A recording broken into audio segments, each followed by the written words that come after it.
This is part one of a two-part series video of the video presentation, what it looks like, that I've been asked about by a few partners.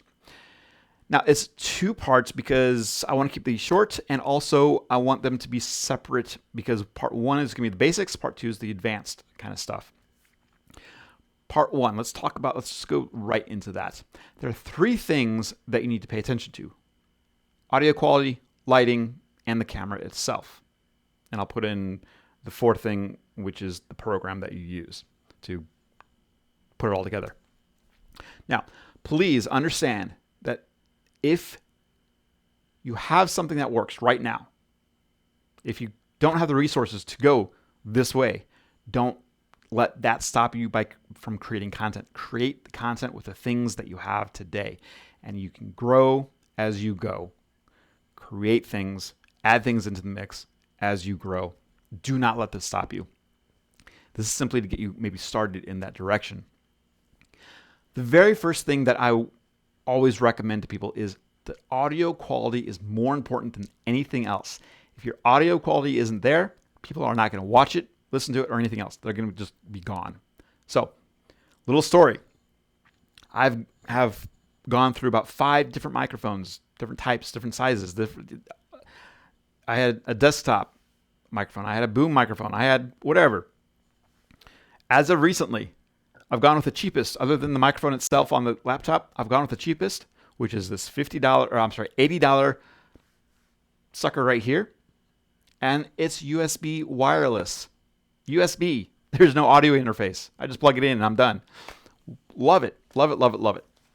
It's not the best audio quality out there. No, but it's good enough. That's for sure.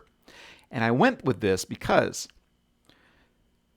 the microphones that I had, even some of the smaller ones, they were just constantly in the way of me working at my desk, or I had to move it or whatever. It was just big and heavy. They got in the way. So I said, screw this. I'm going with this. Now, you can't. The other reason, by the way, is because I can move around this entire office and you can hear me without a problem. Where if I were over here and there's a microphone over there, I would have to kind of be screaming for the other person to hear me. Well, not with this. Yes, you can get a lavalier mic to go and work with this. I just chose to go with this earworm because that's what was available, and yeah. So there's that. The next most important thing is lighting. Now, lighting can be kind of challenging based on the room that you are in. If you can control the lighting, control the lighting. If you have a ton of windows, if you have other light sources, close the blinds and use those other light sources. Otherwise, you're kind of dealing with changing lighting, and it gets kind of hairy and such. I'll show you this equipment, by the way, in just a moment. The other thing is the camera and lens combination. Now, a lot of people ask me, hey, is that a virtual background? No, it's not. It's my actual background. And it's because, because you can use web cameras and they work well, but you don't have control over them. You don't have a lot of control over them in regards to what it looks like. And so I did a lot of research and came down to this one camera that allows me to match this lens to this camera and works well. The lens is actually almost more important than the camera itself. And then the last thing is the software that I'm using to put everything together. And this is just that one extra little panache that goes, whoa, that looks really nice. Now, the reason why I went with the software is I can record things like this and add things like lower thirds or my name and such. But also it acts as a virtual camera in Zoom, which means through the computer, whatever you see in the program is what people see on Zoom. So if this were a Zoom call, everything that I'm doing, you would also see as a participant on Zoom. So it's a virtual camera. It just, again, adds that a little bit more panache to everything. So let's talk about the equipment. Well, this is the camera that I chose. And again, this camera was chosen because of the value versus the features and benefits. I don't want to spend $3,000 on a beautiful camera that I enjoy taking pictures of, which ask Charlie about. He takes beautiful photos, beautiful photos. But I don't need that much. We don't need that much on video. So for the value, for the price, this is where I ended up. But again, I also mentioned the fact that the lens makes a difference as well. This is the lens I chose because of one certain thing. It's called the f-stop, f1.4. It allows or it creates this depth of field. Not going to go into why or anything right now. USB wireless microphone. There you go. It's like 80 bucks. I would recommend if you start with anything, start with this. Now, the other thing I mentioned was lighting. I have two of these. I started with none, but then I started with one, and then I added the second one. And then I added some lighting back here, which is for the advanced part 2 of this video. Now, the other thing is that 3.5. This is the program that I use to create all these graphics and such. It's called Ecamm. It is a subscription-based software, and I believe it's for Mac only. Sorry, Windows. I'm pretty sure it's Mac only. But yes, you can pay full price for it. It's not horrible, but it's not cheap either. If you wait until the end of the year, they usually have deals, 40%, 50% off for the entire year. Go with that if you can. And use what you have today to create the content that you need to create today. So those are the things, the 3.5 things that I would recommend that you focus on. The very first thing, of course, is audio quality. Second thing is lighting. The third thing is the camera and lens.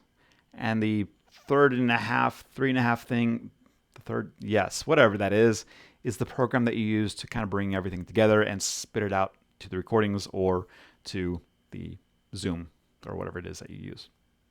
Part 2 will be about the advanced things like what's behind here and also what it looks like behind the scenes, all along with the teleprompter and things like that. If you have any questions about this setup, please feel free to reach out. I'm more than happy to help guide you through whatever it is that you're thinking about. I know if you reach out to Charlie Mosier, I'm sure he'd be happy to talk with you. Dylan Bernier as well, and of course also Adam Deathridge. Hope that helps. Talk to you soon. This is part 2 of the video setup that I have created for upping my game regarding video presentations. The first video was about the basic stuff, the 3.5 things that you need to pay attention to first, in my opinion. This video is about what it looks like, how it all is brought together, some little extra advanced things that make it look even nicer, makes a solo presentation a little easier, all these little things. Now I'm going to reiterate. Create content with what you have today. Don't think that you need all this equipment or anything to create content. Just create the content. Anything worth doing is worth doing poorly or badly or whatever it is. Any content is good. I don't care if it looks this way or not. Create that damn content. All right. So we talked about lighting. We talked about camera. We talked about audio. Those things. Now I'm going to share with you. I also have a teleprompter, and behind that, of course, is the camera. Now I'm going to upgrade my teleprompter because it's a little small for my taste, but it works. Again, use what you have today until you are able to have the resources to upgrade. But that just makes a big difference because I can put my Zoom call up there and I'm looking at the camera, which means I'm looking at the participants, which makes it just look and feel better. Also, I can create a script and I can put it up there and practice how to read teleprompter, which, yes, there is an art to that. Don't have not doing it right now. I'm just ad-libbing, which I'm sorry for, but that's the way it is. So the teleprompter. Now, the other thing also that the equipment is what's called a Stream Deck, which is kind of like a mini keyboard that you can program to have these buttons do whatever you want based off of the program that you're in. So if I'm in, let's say, my mail, I can hit a button and it will create a new email for me, or it will close, or whatever. If I'm in recording this, I can change my scenes, such as this. And, well, it just makes things easier. I'll show that to you as well. But first, let me talk about the lighting back here. This just adds a little panache to things. Now, right now, I don't have my windows covered. And it's rather bright outside, which is good, but it reduces what it looks like back there. When it is dark in here, when I am able to control the lighting, having these multiple colored items just look really nice. It's just like, whoa, it pops a little bit, but it's not distracting. And those don't change colors, by the way, during a video. Now, I could if I want, but no. So what you see on your screen right now is 2 of the 3 lights that I have. Now, they're hue lights.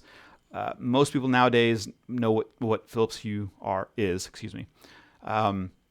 You can control your lights with your phone and such. So that's what I have. I found these on a deal way back when, and it works rather well. So let me just show you what that looks like back here. And by the way, the program that I mentioned last time, Ecamm, is what allows me to use my phone as another camera. So it just adds a nice little color up there, right? So now let's talk about, and let me show you what it looks like behind the scenes. And let me start with the Stream Deck. You can go back to my camera here. This little sucker, set up for Ecamm, which I can control. I can record, pause, finish, whatever it is that I want to do, and so on and so forth. Now, if I go into, there we go. Now I'm in a different program. I can open up Zoom. I can open up my email, all sorts of things. And you can do specific things. But again, in Ecamm, I can have this off to my side and things look like I'm doing nothing while I'm talking with you. And it just looks nice and seamless, right? Now, sorry about that last shot of me moving my camera around. It probably didn't look very good. But I can be touching this thing, I can be messing with it, and it looks really, really nice and professional. So again, that is what the Stream Deck allows you to do. What else is going on? Well, I'm going to zoom out a little bit and show you my setup. There is that teleprompter I was talking about. It's a little small for me, but it works. This is my old web camera that I used to use. No longer use it. In fact, if you want to buy it, let me know, and well, we can go from there. But here is the setup behind the scenes. That camera that I was talking about, along with the lens. It's also supported by this post, which is connected down here, and so on and so forth. And back there, you see one of the lights, and the other light is above. And this, by the way, is a gift my daughter got me. His name is George, so please say hello to George. So that is what it looks like from my point of view. All of these combined allows me to create scenes in Ecamm and push them out to Zoom or the video camera, or excuse me, Zoom or to this recording. It takes a little more advanced setup, and it does take a camera, or I'm sorry, a laptop or a computer that has a little bit more beef behind it. But when you're able to do it, it just comes across so much better. So, first 3 things to pay attention to: audio, lighting, camera. Then you can start adding into Ecamm programs that tie this all together. Then you can start adding into Stream Decks to make it look a little even more seamless, and you can do things as a solo videographer and presenter, and this and that all at the same time. Add in a teleprompter that allows you to look at Zoom at your participants while you are having a conversation, or put up some scripts. Tie it all together, and you've just upped your game a significant amount. But again, do not allow this to slow you down from creating content with what you have today. Now, if you have any questions whatsoever, please feel free to reach out to me. I'm happy to go through this process with you, help you find what works best for you and your resources. Hope this helps. Take care.